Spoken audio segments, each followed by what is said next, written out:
نجد کے شیخ نے یعنی شیخ نجد وہ اپنا مکہ پہنچتا ہے، ادھر کے جو سردار ہیں ان سے وہ ملتا ہے اور ان کو بتاتا ہے کہ حضرت جو محمد صلی اللہ علیہ وآلہ وسلم ان کا جو دین ہے وہ تو دن بدن بڑی مضبوطی پکڑتا جا رہا ہے اور آپ خاموش بیٹھے ہیں۔ تو وہ سردار کہتے ہیں کہ بات تو آپ کی درست ہے، تو نعوذ باللہ وہ کہتے ہیں کہ ہم ایسا کرتے ہیں کہ ہم شہید کر دیتے ہیں۔ اس کے بعد جو اپنا یہ خبر آپ تک بھی پہنچتی ہے، اس وقت آپ کو اللہ تعالیٰ کی طرف سے وحی نازل ہوتی ہے کہ آپ ادھر سے ہجرت کر کے مدینہ کی طرف چلے جائیں۔ تو ایک سیاح ہوتا ہے، ایک آدمی جو ہے نا، اس کو آپ پیسہ دیتے ہیں، جو گائیڈ ہے عبداللہ بن اوریکن، اس کو وہ پیسے دیتے ہیں کہ آپ ہمیں گائیڈ کرو اور غیر معروف رستوں سے ہمیں لے کر مدینے کی طرف جاؤ۔ وہ مسلمان بھی نہیں ہوتا، آپ کو پتہ ہے مسلمان جب آپ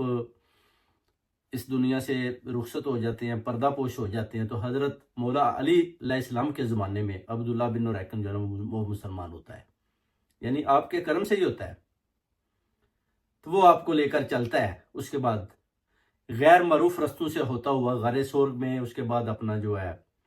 دوسرے مقامات میں بھی ساتھ ساتھ گائیڈ کرتا ہوا جاتا ہے۔ یعنی اللہ تعالیٰ کے جو رسول ہیں وہ رستوں کو تو پہلے جانتے ہوتے ہیں، مگر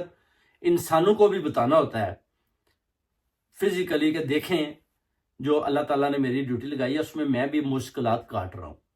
جب آپ کو پتہ ہے آپ غار ثور میں تھے تو اللہ تعالیٰ نے آپ کو وہی نازل کی کہ اے محمد، ہم نے آپ کو زمین پر اس لیے نہیں بھیجا کہ آپ تکلیف اٹھائیں، بلکہ اس لیے بھیجا کہ آپ صرف جو میرا پیغام ہے ان تک پہنچا دیں، آپ کو تکلیف اٹھانے کی ضرورت نہیں ہے۔ مگر پھر بھی آپ دیکھ لیں کہ ہمارے جو رسول ہیں، نبی ہے حضرت محمد صلی اللہ علیہ وآلہ وسلم، انہوں نے ہم سب کے لیے کتنی تکالیف اٹھائیں اور ایک مثال بن کر پوری امت مسلمان کو دی کہ دیکھیں اللہ کا رسول آپ کو کیا پیغام دیتا ہے۔ تو جب وہ جو مکے کے سردار تھے انہوں نے 100 اونٹ کا اعلان کیا، سرخ اونٹ جو ہے نا، ایک اونٹ بھی اگر ایک قبیلے کے پاس ہو نا سرخ،